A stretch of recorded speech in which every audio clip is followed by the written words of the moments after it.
Right, just making a short little video here for my 4runner. I have some people that think that it doesn't start or run. I guess because I say it needs a radiator. There is a radiator in it. It leaks, so it does need replaced. I replaced it once, and the one I bought from AutoZone came apart.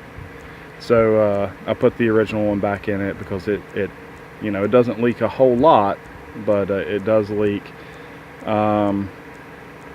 which will cause it to heat up. So one reason I stopped driving it and bought another car. My plan was to keep it. I was going to put a V8 in it, who knows, do some other things and keep it just to drive around and have some fun in. But I since then have bought another project that I'm more interested in. So anyway, new alternator. I've got new belts. I haven't put those on, but I have them. New distributor cap, rotor button, plug wires, new plugs. This intake I got when I bought the vehicle, it was on it. I guess possibly better than the original. It's kind of loud. I don't like that, but it's an intake. It works just fine. Let's go down to this axle. This was a independent suspension vehicle when I bought it. It is a 95. I cut out all of the independent suspension and put in a solid axle from an 85 Toyota. Says the 4runner has 456 gears in it. This front axle was supposed to have 456 when I bought it, but turns out it doesn't. But I have a set of 456 gears in the third, already bolted up. You just need to take this one out, put the other one in, which isn't a big deal. You can look that up on any forum and see that it's not hard at all. So 456 gears, they need to be put in the front, but I do have those. I'll show them to you here in a bit. Since we're up here, got the trail gear, 3-inch SAS springs, everything that comes along with it. See what else I have. Well, just for information, I have all of the mounts. All of this is new, welded on to the frame. This is moved a 1/4 inch forward. Everything lines up in the rear. I'll show you here in a second. The springs aren't even broken in yet. I mean, you can see I still have the plastic on it from the tag, but I haven't even driven this enough to break in the springs yet. But it is a soft suspension. It's made to be a rock crawler, a trail rig. So it rides as one. It's soft suspension. You don't want to go around turns at 80 miles an hour. But anyway, you can see my shackles there. I wanted to get the angle on my shackles a little better, but the only way really to do that is to get some longer springs, and I just like the height that I'm at now, so I really wasn't concerned with it. Now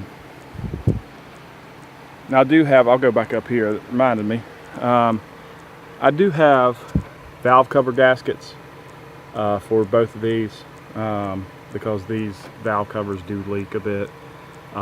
They were leaking when I bought it. I never did have to put much in it, but they do leak. But I do have the replacements for it, so you could put those on if you wanted to do that. Let's see, Bilstein 5150, 12-inch shocks up front, shock hoops. All the welding on this was done by a professional, by the way. I didn't do it. I'm not that great of a welder. So the guy that did it, Tommy Martin, he builds mining equipment, and has built some crazy off-road vehicles. But anyway, He did all the welding on this, front and rear. So that's pretty much the front axle. You get the idea of all of that. The drop pitman arm is, for this. It's not been cut and drilled. It's actually made for the swap. But the drive shaft I had made, let's see if you can see that. That's hard to see, but the inner shaft is solid steel, very strong. I can't imagine in any kind of trail riding situation you damaging this drive shaft. If you dropped off of a rock on top of the drive shaft, all the weight on it, maybe. But normal driving, being cautious of what you're doing, not risking your life, yeah, you wouldn't have any problems with this drive shaft. But that costs some money right there. Okay, move to the rear. So FJ80 lift coils. I wanted to stay with coils. I have everything to do a leaf swap to the Chevy leaf springs, but trying to get a good angle here. But I just didn't like the idea. Even with the Chevy springs, you had to have blocks under them to get the thing level. I just didn't like the idea of that. So I went to the FJ80 springs. Bilstein 5125, I think is what these are, in the rear. Extended the links. The guy I was telling you about did all the welding. He extended all the links. Everything's straight, doesn't ride weird. Really soft suspension. So I did put Pro Comp adapters to adapt these eyelet shocks to a post, which I was going to move these in and angle the shocks, but like I said before, my interest is elsewhere right now. So one reason I'm selling it. But the tires, you can see tread on those are still pretty good. I don't know if you can see right there. I have a 5th one that's never been on the road. It's on a wheel, so of course that would go with it. But the bumper, stock Toyota bumper, I was going to switch it out for a tubular bumper. Now this one does have some rust in it, just like all the Toyota bumpers have. Can't really see it here. There's something right there. See the rear chop. Okay, let me go to the side here and explain all this. So basically what I did, this section used to be here, and then there was a side window here, just like a 4runner. So that was cut off, moved forward, welded on. The tailgate was moved along with that and put under the window and welded in. I've had a lot of trouble getting this finished. The guy that started it cut everything off, moved it up, and put a few tacks on it, and then he disappeared with my money. So trying to find somebody to finish this stuff has been such a hassle. But I do have, the tailgate's in, it's welded in. It's hard to see there, but the lights do work, of course. I mean, they have to with the license plate there. I never had any trouble with the license plate being there. Nobody ever said anything to me. I'm not 100% on the legality of it, but like I said, nobody ever said anything to me about it. So what needs finished here, as far as I'm concerned, these corners need welded up. It's just some flat sheet metal, whatever, on there, welded on. So that's both sides, of course. And then on both sides, these small corners here. And that's all I was going to do. You could make some panels and put here, But actually, I was leaving that open. I threw my chains in there, you know, anything that I might need when I was out, I could throw it down in there and it wouldn't come out. Since I moved my tailgate forward, I don't have one here. The hinges are still there. Everything's still there. You could bolt one up to it, no problem. I actually was going to make some mounts for my high lift jack to put across here as a tailgate, which the jack comes with the vehicle if you know, if you would want that. It has a hitch. Of course, that was going to be gone when I put the tube bumper on, but never got around to it. So there's the vehicle.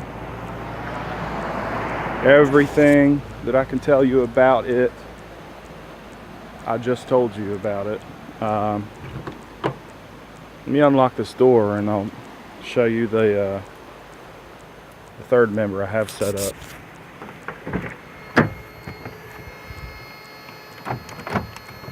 Alright, so well, here's the interior. This goes to the fog lights, which needs a relay.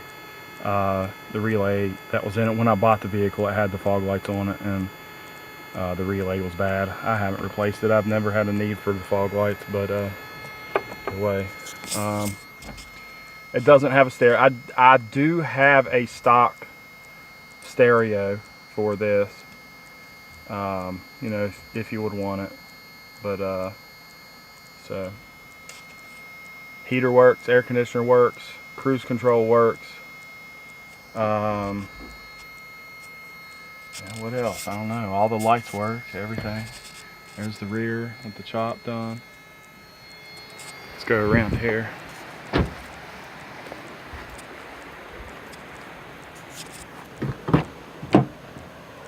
Here's the valve cover gaskets, cam lock belts.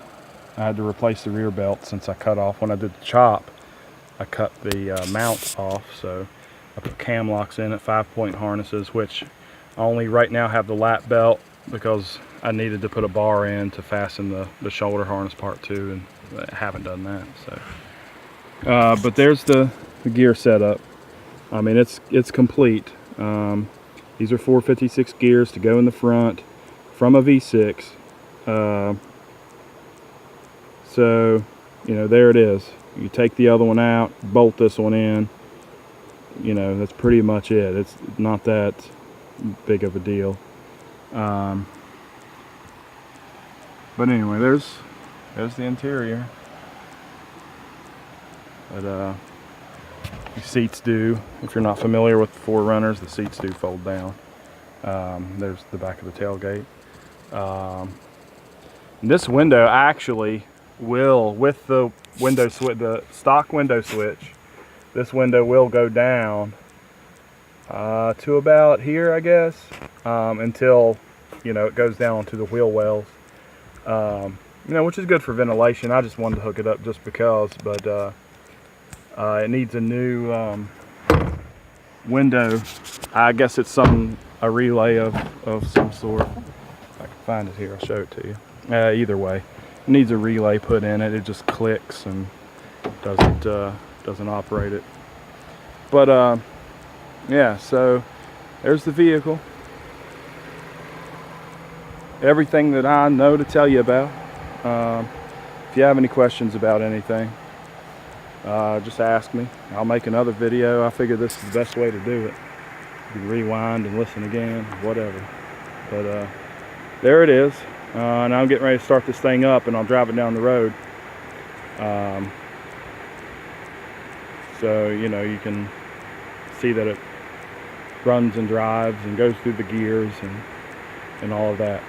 So thanks, and check out the next video.